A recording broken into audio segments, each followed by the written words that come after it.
नमस्कार, आदाब। Freedom express पर आपका बहुत बहुत स्वागत है और मैं हूं रविंद्र। जालौन में आज फिर एक ऐसी वारदात हुई है जिसके बाद पूरा उत्तर प्रदेश शर्मसार है और इसके साथ ही साथ उत्तर प्रदेश पर एक बार फिर से ये सवालिया निशान लग रहा है कि आखिर उत्तर प्रदेश में महिलाओं के साथ होने वाली ये हैवानियत कब रुकेगी। इसी मामले पे हमारे साथ दो समाज सेवी हमारे साथ हैं फ्रीडम एक्सप्रेस पर। योगिता बेहाना जी हैं और शिवा असलम फातमी हैं। आपका फ्रीडम एक्सप्रेस पे बहुत बहुत स्वागत है। Thank you. योगिता जी, खबर पर आगे बढ़ने से पहले मैं आपसे ये पूछना चाह रहा हूँ कि पहले हाथरस का मामला हुआ, उसके बाद उत्तर प्रदेश से लगातार ऐसी खबरें आती हैं। आखिर क्या वजह है कि उत्तर प्रदेश में ही ये सारी घटनाएं घट रही हैं और सरकार का, और खास तौर पे योगी सरकार का बलात्कारों पर कोई रोक नहीं लगा पा रहे हैं? देखिए रविंदर जी, दो चीजें होती हैं किसी भी क्राइम के लिए। सबसे इम्पोर्टेंट, जो कि मैं भी अभी जा रही हूँ, कि दो चीजें होती हैं। एक तो होता है कि आपका सामाजिक परिप्रेक्ष्य क्या है। एक बहुत जो इम्पोर्टेंट एंगल है वो है कि आपकी अपॉर्चुनिटीज कितनी है वहां क्राइम कमिट करने की। तो यूपी में क्राइम कमिट करने की अपॉर्चुनिटीज बहुत हैं। रीजन क्या है? क्योंकि वो क्राइम करके आराम से बच निकलते हैं। क्योंकि जब वहां के पॉलिटिशियंस ही बच निकलते हैं तो आम जनता को तो मोटिवेशन मिलेगा ही। दूसरी बात, जब उनकी प्रायोरिटी में ऐसी चीजें होंगी, लव जिहाद जैसी चीजें, जहां पे सरकार कोर्ट से भी उनको फटकार मिलती है, जब उनकी प्रायोरिटी पे दो बालिग लोग शादी करे ना करे वो चीज उनकी दिमाग पर चलेगी, तो आप सोचिए वो लोग रेप जैसी चीज को रोकने के लिए प्रयास क्यों करेंगे। अगर उन्होंने प्रयास किए तो सबसे पहले उन्हीं के काफी सारे पॉलिटिशियंस इसमें फंसेंगे। क्योंकि जहां जितने ज्यादा मामले पॉलिटिशियंस के हाथ रंगे हैं इन सब क्राइम्स में, वो तो ज्यादातर उत्तर प्रदेश से ही निकल रहे हैं और भाजपा से ही निकल रहे हैं अनफॉर्चुनेटली। तो आप क्या समझेंगे, क्या कैसे कम होंगे ये क्राइम्स? शिवा जी, मैं आपसे आपकी तरफ आना चाह रहा हूँ। महिलाओं को लेकर के कानून काफी बने, लगातार ये बात होती है कि जब इस तरह की कोई घटना घटे या कोई हैवानियत हो तो उसे फास्ट ट्रैक कोर्ट में उसे डिस्कस होना चाहिए। मामले मीडिया में आते हैं, मीडिया में आने के बाद उन पर कुछ कार्रवाई होती है, लेकिन मामलों पर गंभीरता से विचार नहीं होता। इसकी क्या वजह आप मानती हैं? रवीन जी, सबसे पहले तो मुझे एक बात ये कहनी है कि हम लोगों से एक गलती ये हो रही है कि जितने भी क्राइम घट रहे हैं हम उनको पहचान के खांचों में डाल के देख रहे हैं और इससे सुविधा मिल रही है सरकारों को अपने आप को बचाने में। किस तरह वो बचाते हैं कि जनता में अपने आप ये भावना आ जाती है कि अरे वो तो दलित के साथ हुआ, अरे वो तो मुसलमान के साथ हुआ, वो तो महिला के साथ हुआ है। देखिए, किसी भी समाज में ये मुमकिन नहीं है कि हम चूज करें कि हम ये वाला क्राइम होने नहीं देंगे और बाकी होता रहे, हमें उससे दिक्कत नहीं है। ओवरऑल क्राइम जो है वो इतना बढ़ गया है कि हमारी पत्रकारों की औकात नहीं है कि हम उस सब को कैप्चर करके बात कर सकें। तो हम भी थोड़ा सुविधावादी हो करके कुछ खास क्राइम्स पर बात करने लगे हैं, चाहे वो कठुआ हो, चाहे वो उन्नाव हो, चाहे वो शाहजहांपुर हो या ये हो। मेरा ये कहना है कि जिस समय योगी साहब अपनी जनसभाओं में ये वादा कर रहे थे और उनकी जनसभाओं में ये बात कही जा रही थी, उनकी उपस्थिति में जब वो मंच पर थे, कि एक हिंदू महिला के बदले हम 100 मुसलमान महिलाओं को, या मुसलमान महिलाओं का बलात्कार हम कब्र से निकाल करके करेंगे। तो वो आपको आश्वासन दे रहे थे कि एक खास तरह का क्राइम होगा। जनता ने समझा था, विश्वास कर लिया था कि एक खास तरह का ही क्राइम होगा। उसके साथ धोखा हुआ है। अब सबके साथ बलात्कार हो रहा है, सिर्फ मुसलमानों के साथ नहीं हो रहा है। अब सबकी हत्याएं हो रही हैं, अब सबकी एनकाउंटर्स हो रहे हैं, सिर्फ मुसलमानों के साथ नहीं हो रहे हैं। तो हम लोगों को जनता के तौर पे भी और जनता के पत्रकारों के तौर पे भी हम लोगों को दोबारा अपने, इससे पहले के जो हमारा मोड था कि अपराध है किसी के साथ भी हो, हमें वापस आना होगा। जी बिल्कुल। इस पर चर्चा करने से पहले मैं ये अपने दर्शकों को दिखाना चाहते हैं कि ये जो जालौन की घटना है उसमें जो आरोपी है उसका क्या कहना है। हालांकि वो नगर उपाध्यक्ष है बीजेपी का और वो इनकार कर रहा है इस मामले से। तो इस मामले पर पुलिस की जो इन्वेस्टिगेशन है, हालांकि अच्छा खासा सीडीज का जखीरा मिला है, 300 उसमें वीडियोस बताए जा रहे हैं। तो वो खबर देख लेते हैं और फिर इस चर्चा को आगे बढ़ाते हैं कि पुलिस की जो कार्रवाई होती है ऐसे मामलों को लेकर के, वो लीपापोती की किस तरीके से हो जाती है। यूपी के जालौन जिले में पुलिस ने कोंच नगर के बीजेपी उपाध्यक्ष को नाबालिग के साथ सेक्सुअल हरासमेंट करने के मामले में गिरफ्तार किया है। पुलिस ने बीजेपी नगर उपाध्यक्ष के खिलाफ यह कार्रवाई नाबालिग लड़कियों की शिकायत के बाद की है। पुलिस ने बीजेपी नेता के घर पर छापेमारी करते हुए उसे गिरफ्तार किया है। साथ ही घर से एक हार्ड डिस्क भी बरामद की है, जिसमें पुलिस को कई वीडियो भी मिले हैं। इन वीडियो में आरोपी नाबालिग लड़कियों और महिलाओं का यौन उत्पीड़न करते हुए दिख रहा है। पुलिस ने तत्काल मुकदमा पंजीकृत करते हुए आरोपी का मेडिकल कराते हुए जेल भेज दिया है। तुम ये काम नहीं कर रहे थे, बच्चों के साथ लगातार यौन उत्पीड़न कर रहे थे। अच्छा, आप किस पार्टी में हैं? भाजपा में हैं। तो कौन से पद पर है इस समय आप? नगर उपाध्यक्ष हैं। तो जो एफआईआर दर्ज हुई है आपके खिलाफ, बच्चों ने एफआईआर कराई है, तो बच्चों के साथ क्या करते थे आप? हम कुछ नहीं करते थे। तो पुलिस वैसे ही पकड़ लाई? एफआईआर वैसे ही, बच्चे खुद ऐसे ही कह रहे हैं। फुटेज मिली, वो तो क्या कह रहे हैं, उसकी भी नहीं है क्या? फुटेज मिली, सीसीटीवी फुटेज तो हमने चोरी की रिपोर्ट दर्ज करी, हमने चोरी करी हमारे यहाँ हार्ड डिस्क की, और उसमें से हमारे डॉक्यूमेंट चोरी करे। आप किसी पद पे सेवानिवृत्त हुए? कौन से पद पे सेवानिवृत्त हुए आप? Revenue inspector. सेक्सुअल हरेसमेंट का आया है मामला नाबालिग के साथ, माइनरों के साथ, तो ये क्या गलत चार्ज लगाया गया? ऐसा आपका है नहीं। आपकी सीसीटीवी फुटेज से हार्ड डिस्क में कुछ वीडियो पुलिस को मिली है। पुलिस का कहना है कि उसमें तमाम सारी हकीकत आपकी बच्चों के साथ उत्पीड़न करते हुए, क्या गलत है? गलत। सीसीटीवी से क्या छेड़छाड़ की गई है? तो बच्चे साफ ब्याह कर रहे हैं बाहर के, हमारे साथ गलत हो ऐसा तो यही कर ले रहे नहीं। क्या आपको ये हार्ड डिस्क के लिए ब्लैकमेल किया गया था? नहीं, ब्लैकमेल किया गया था हमारे। कितने रुपए मांगे गए थे आपसे? 25,000 रुपये महीना मांगे थे। किसने मांगे थे? सालू सुमित। तो बच्चों को आप घर पे क्यों बुलाते थे? नहीं, हम नहीं बुलाते थे, अपने आप आते थे। अपने आप आते थे, हम नहीं बुलाते थे। इससे पहले कि आप लोगों को जानकारी नहीं थी इस तरीके के कैरेक्टर लेस व्यक्ति हैं, उनको नगर में उपाध्यक्ष का आपने पद दे दिया, उनको जानकारी नहीं। अब भाजपा की तरफ से केवल ये ऑफिशियल जारी किया गया है, इसके अलावा और क्या भाजपा इनके खिलाफ कार्रवाई करेगी? भाजपा संगठन का दायित्व मुक्त कर दिया गया है। इनको नगर पद से ही, नगर उपाध्यक्ष पद से ही किया गया है, प्राथमिक सदस्यता भाजपा से भी। प्राथमिक सदस्यता एवं भाजपा नगर पार्षद दोनों पद से सम्मिलित कर दिया गया दिनांक 27 दिसंबर 2020। भाजपा से उनका कोई लेना देना नहीं। अध्यक्ष जी, काफी लोग बता रहे हैं कि आपका नजदीकी था, क्या कुछ कहेंगे? नहीं, हमारा कोई संगठन के नाते कार्यक्रम में आना जाना था, इसके अलावा हमारा उसको मतलब हो जाना सही क्या करता हूँ। संगठन के साथ मिलना जुलना हमारा होता है, इसी नाते उनसे था। लेकिन दिनांक 27/12/2020 से हमारा अध्यक्ष जी, कुछ कतिपय लोग आरोप लगा रहे हैं कि जो आपने लेटर जारी किया है इसमें तारीख का हेरफेर है, क्या कुछ कहेंगे? नहीं, कोई तारीख हेरफेर नहीं है। थोड़ा सा जिला अधिकारी के निवेदन में देरी था और परिवार तो ये आपको जानकारी कब मिली थी इस तरीके की कि इस तरीके के सेक्सुअल हरेसमेंट पे इनका नाम चल रहा है? हमें कोई जानकारी नहीं। इसके पहले भी तो इस तरह की घटना में ये कोतवाली में बैठ चुका है एक बार। हमें कोई इसके बारे में जानकारी।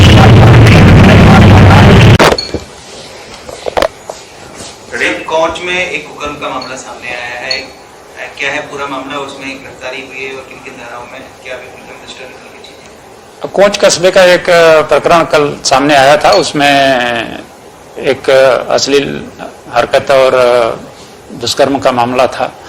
तो उसमें 2 अभियोग पंजीकृत किए गए हैं। उसमें एक लैपटॉप भी मिला है, डीवीआर भी मिला है और हार्ड डिस्क सब पुलिस के कब्जे में ले लिया गया है। अभियुक्त को भी गिरफ्तार कर लिया गया है और निष्पक्ष एवं तटस्थ विवेचना करने के लिए विवेचक को निर्देशित किया गया है और बिल्कुल सही विवेचना उसमें की जाएगी। आरोपी किसी राजनीतिक पार्टी में इस संबंध में हमें कोई जानकारी नहीं है, ना हम कोई टिप्पणी करना चाहते। अभियुक्त हैं और अभियुक्त होता है, वो गिरफ्तार है। कब से ये इस तरह के कार्य ये सब जांच में प्रकाश में आएगा तो फिर बताया जाएगा आपको। कितने वीडियो सर अभी पुलिस के संज्ञान में, कितने वीडियो? अभी तक तो 2 वीडियो सामने आया, उसी पर 2 अभियोग पंजीकृत किए गए हैं। सर किसी सरकारी पद के लिए तैनात रहा है? अब ये विवेचना में सामने आएगा तो फिर बताया जाएगा। जी, एक तरफ आरोपी था राम ठाकुर हैं और राठौर भी हैं। राम ठाकुर राठौर साहब हैं, जालौन से बीजेपी के कार्यकर्ता भी हैं, उपाध्यक्ष भी हैं, नगर के उपाध्यक्ष हैं बीजेपी के। पुलिस अपना पल्ला झाड़ती हुई नजर आ रही है और साथ ही साथ पुलिस का ये भी कहना है कि हमारा इस मामले से कोई कुछ लेना देना नहीं है और जो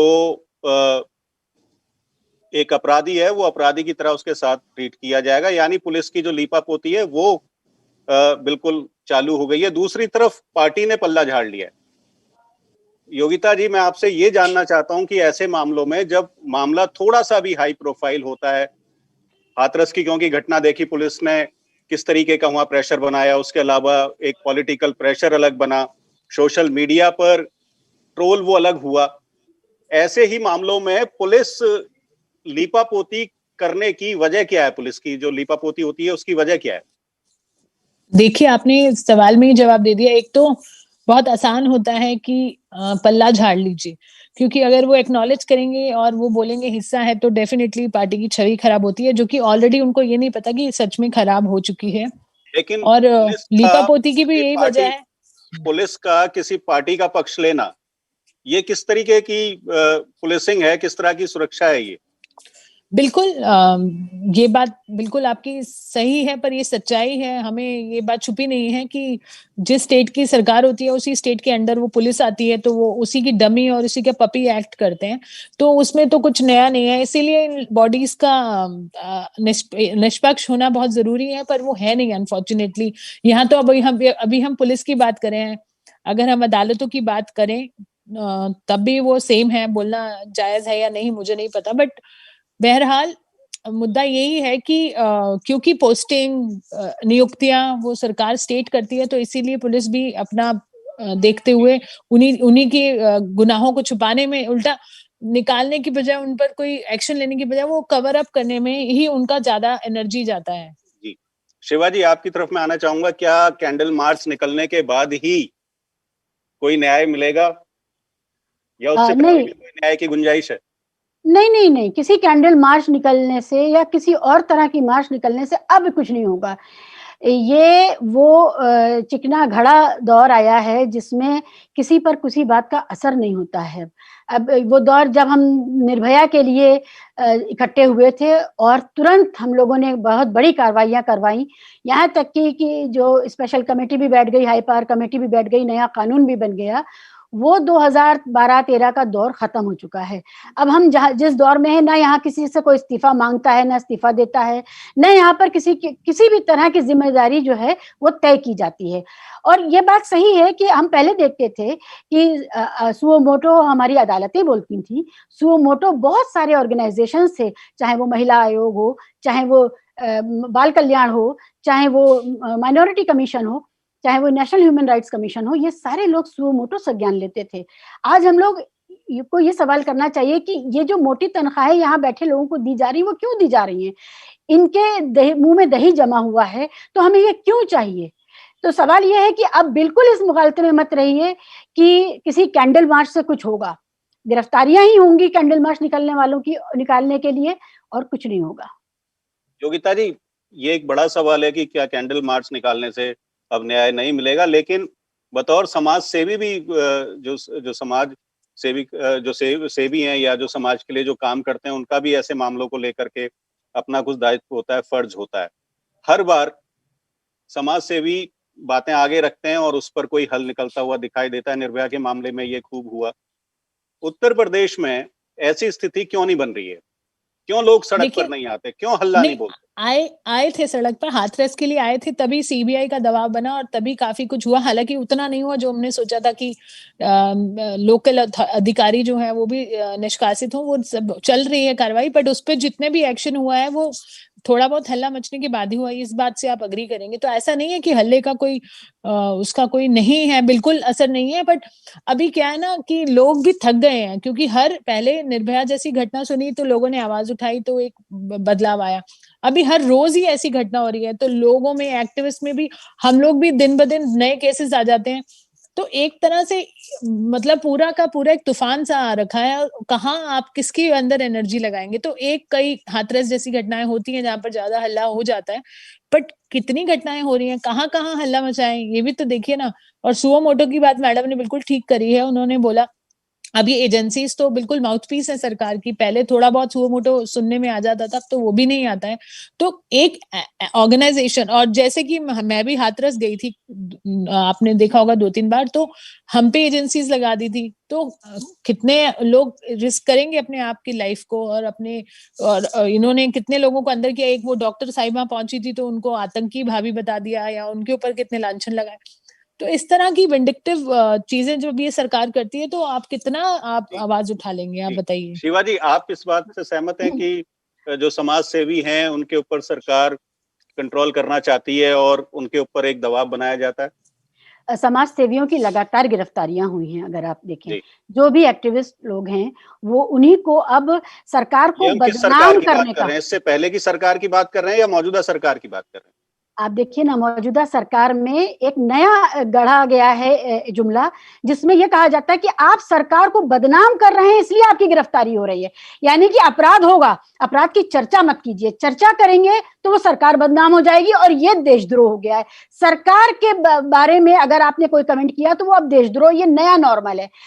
हमारी को पैनलिस्ट ने जो बात कही उसमें मुझे सिर्फ ये ऐड करना है कि इस देश में सिर्फ बलात्कार के ऊपर कभी कुछ नहीं होता है। अब जब तक साथ में हत्या ना हो, जघन्यता ना हो, जब तक म्यूटिलेटेड बॉडी ना मिले, चाहे वो हाथरस की घटना हो, चाहे वो अभी जो मंदिर के अंदर एक महिला का, प्रौढ़ महिला का बलात्कार, सामूहिक बलात्कार और हत्या हुई है और निर्वस्त्र लाश मिली है, और चाहे वो कठुआ का मामला, जब तक जघन्य हत्या साथ में ना हो, अब बलात्कार पे हमारी सेंसिटिविटीज उबाल नहीं मारती हैं।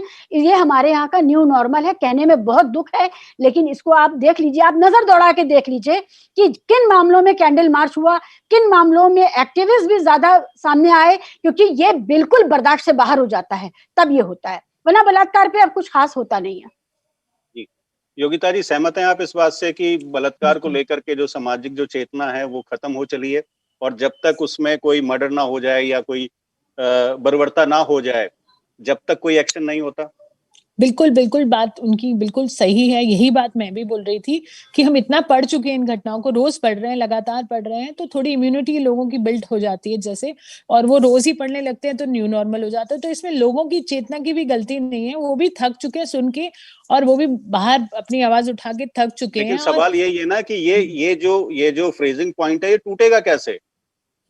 सरकारों को देखिए, सबसे बड़ी जो शोक की बात यह है कि सरकारें इसको लेकर बिल्कुल निश्चिंत बैठी हैं। उनके लिए कोई प्रायोरिटी ही नहीं है महिला सुरक्षा या बच्चों की सुरक्षा। उनको लगता है कि ये मतलब इसमें वोट जरूर लिए जाते हैं, महिला सुरक्षा के नाम पर सरकारें भी बदली जाती हैं, पर इसके ऊपर काम नहीं कर रहे हैं कोई भी, और इस चीज को लास्ट प्रायोरिटी पे भी नहीं रखा। योगिता जी, मैं आपको बीच में रोकना चाह रहा हूँ। क्या इसकी बड़ी वजह ये हो सकती है कि संसद में महिलाओं का जो रिप्रेजेंटेशन है वो कमजोर है, या जो कानून लागू करने वाले हैं या जो फैसले देने वाले हैं उधर महिलाओं की भूमिका ना के बराबर है?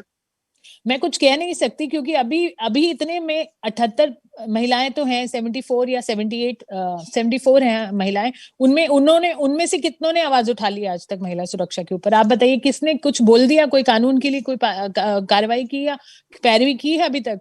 तो जब 74 में से एक ने भी नहीं की, तो आप उम्मीद क्या कर सकते हैं? अगर 250 प्लस हो जाएंगी तो क्या वो जरूरी है बात रखे? हाँ, हो सकता है इक्का दुक्का सेंसिटिव महिला रख भी दे, बट ये पूरा सोल्यूशन नहीं है। कुछ पुरुष भी हो सकते हैं जो महिलाओं की मुखर आवाज बन सकते हैं, आप जैसे पुरुष हैं, आप इस मुद्दे को उठा रहे हैं। कुछ महिलाएं हैं जो महिलाएं होते हुए भी नहीं उठाएंगी, तो इसका जेंडर से तो कोई रोल है नहीं मुझे लगता है। डेफिनेटली आरक्षण आना चाहिए, वो दूसरा एक मुद्दा है, बट महिलाओं की बात सिर्फ महिलाएं रखेंगी, इस बात से भी अभी हमें ऊपर उठना चाहिए। और कुछ बदलाव इसलिए भी नहीं आ रहा ना, क्योंकि ये जो हमारा मॉडल है कि एक चीज के साथ रहना शुरू कर सकते हैं एज अ नागरिक, एज अ सिटीजन ऑल्सो, उनको पता है ये लोग अपनी आवाज उठाएंगे नहीं, और इससे उनको वोट बैंक में कोई फर्क पड़ेगा नहीं। तो दे आर ओनली बॉदर्ड कि जहां वोट बैंक उनकी खराब होती है, तो वो वहां पर काम करना पसंद करते हैं। तो वोट बैंक में जिनके घर में ऐसी वायलेंस हुई है या सेक्सुअल वायलेंस, या मैडम बोल रही थी किसी भी प्रकार की वायलेंस होगी, वही तो नेगेटिव होंगे, और वो उनका कोई मतलब, उनका कोई महत्व ही नहीं है इनके काउंटिंग में। जी, शिवाजी, मैं आपकी तरफ आना चाहूंगा। इस पूरे मामले में जो सोशल मीडिया क्या मतलब भूमिका निभाता है, क्योंकि लगातार ये बात आती है कि जो आज जो सोशल मीडिया पे जो कंटेंट है वो महिला विरोधी है, महिलाओं के खिलाफ जो अप्रिय घटना घटती हैं उसमें सोशल मीडिया का भी एक बहुत बड़ा रोल है। आप इसे किस तरीके से लेती हैं? मुझे आपके इस सवाल का जवाब देने से पहले मुझे साथी योगिता जी की बात में एक बात ऐड करनी है कि जो महिलाएं इस समय देश की संसद में बैठी हैं, इन्हीं महिलाओं का हमने वो रूप देखा था 12-13 में, जब उनको एक निर्भया की वाली घटना से बहुत आहत हुई थी और वो चाहती थी कि अब दोबारा ये ना हो। वो सारी महिलाएं, स्मृति ईरानी से लेकर के, वो सारी महिलाएं इस समय संसद में बैठी हैं। महिलाओं का ही कायाकल्प था। जी, महिलाओं का ही कायाकल्प हो गया है, मैं ये कह रही हूँ। उनकी सेंसिटिविटी का ही कायाकल्प हो गया, उनकी संवेदनशीलता कहीं और ट्रांसफर हो गई है। तो मेरा ये कहना है कि थी भी नहीं, मुझे डाउट है। जी, मेरा ये कहना है, मैं आपकी बात में बात जोड़ रही हूँ। आपने सही कहा कि ये तय नहीं करता कि महिलाएं होंगी संसद में तो महिला देश में मजबूत हो जाएगी या सुरक्षित हो जाएगी। तो इस बात का ध्यान रखिए कि वो तब भी सियासत थी, आज की चुप्पी भी सियासत है, उस वक्त की मुखरता भी सियासत थी। एक चीज। दूसरी बात यह है कि आपने जो सवाल किया, मैं थोड़ा मिस कर गई, मुझे दोबारा आप प्लीज।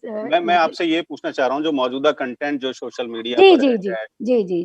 देखिए, ऐसा है कि जब आप सोशल मीडिया कहते हैं तो मैं उससे एक कदम और पीछे ले जाकर के आपसे कहना चाहती हूँ कि सोशल मीडिया के साथ साथ जो इंटरनेट मिला है, ठीक है, हर एक को, चाहे वो ज़हनी तौर पे उसके लिए तैयार था या नहीं तैयार था, चाहे वो बालिग था या नाबालिग था, हर एक को जिस तरह का फ्री नफरत और फ्री पोर्न, 2 चीजें दी गई हैं इस देश में, नौजवानों को, बुजुर्गों को, सबको। जो फ्री है, जिसके पास और कुछ करने को नहीं है, वो या तो नफरत कंज्यूम कर रहा है या वो पोर्न कंज्यूम कर रहा है, और उसको नहीं पता है कि क्या चीज असहज है, क्या चीज अपराध है, क्या चीज समाज को गर्त में ले जाने वाली है।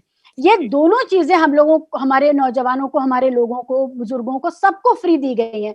तो होता क्या है कि जब हमारे बुजुर्ग जब अवतार लेते हैं एक बुजुर्गियत का, तो वो बच्चों को जातिवाद सिखा रहे होते हैं, वो बच्चों को सांप्रदायिकता सिखा रहे होते हैं, वही सिखा रहे होते हैं कि कैसे उनको अपनी जाति में शादी करनी है, अपनी जाति में रहना है, अपनी जाति वालों के बीच रहना है। उसी यही मामला धर्म के लिए भी है। तो हमारे यहाँ सोशल मीडिया का जो अच्छा इस्तेमाल हो सकता था, वो जो लोग कर रहे हैं वो खुद ही अपनी मेहनत से कर रहे हैं, वो ठीक है, लेकिन बाज़ाब्ता आपको किसी भी जिसे हम कहते हैं सरकारी या फॉर्मल इंस्टीट्यूशन की तरफ से ऐसा कोई प्रोग्राम आपको नहीं दिखेगा जो अब ये जुर्रत करे कि हिंदू, मुस्लिम, सिख, ईसाई की कोई भावना आगे। दूरदर्शन अकेला था, एक छोटी सी विंडो थी, लेकिन उसने हमें ऐसी यादगार चीजें दी हैं जो हमारी देश की डाइवर्सिटी को, जो हमारी देश की सारी विविधता को, चाहे वो आर्थिक हो, चाहे वो आपकी धार्मिक हो, चाहे किसी भी तरह की डाइवर्सिटी थी, उसको सेलिब्रेट करना सिखाता था। आज तो यही सब अपराध बन गया है। अगर आप एकता की बात करें तो लगता है कि आप ही कुछ गलत कर रहे हैं। कोई प्रोग्राम किसी भी लेवल पर इस तरह का नहीं है जो देश को एक करने की बात करे।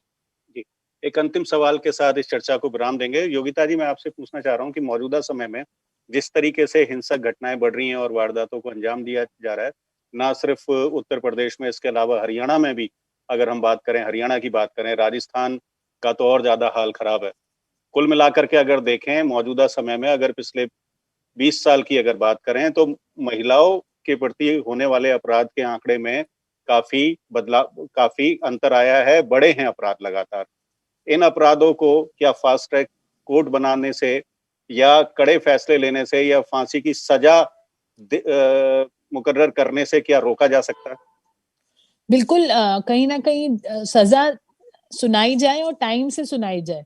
ये नहीं कि 10 साल 20 साल आप बीत गए और फिर आप सजा सुना रहे हैं, फिर उस सजा का कोई महत्व नहीं रहता है। जैसे निर्भया में भी 8 साल लग गए, और निर्भया के पहले के मेरे पास ही कितने सारे केसेस हैं जो अभी तक कोर्ट में कहीं तक पहुंचे नहीं है। वो तो दबाव था तो 8 साल में हुआ है। तो आप सोचिए जिनके ऊपर दबाव नहीं है तो वो कहाँ जाएंगे।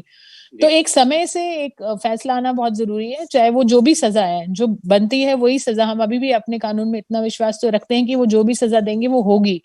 दूसरा, आपने बताया कि केसेस बढ़े हैं, केसेस भी बढ़े हैं और रिपोर्टिंग भी बढ़ी है। मैं तो ये भी बोलूंगी कि रिपोर्टिंग भी बढ़ी है। पहले निर्भया से पहले लोग दबा लेते थे, बताते नहीं थे। अब उन्हें लगा कि लोगों जनता की सहानुभूति भी है, थोड़ा मोटिवेशन तो हुआ है उसके बाद, नो डाउट। तो लोगों की आगे आने की भी काफी देखने को मिली है हमें रिपोर्टिंग।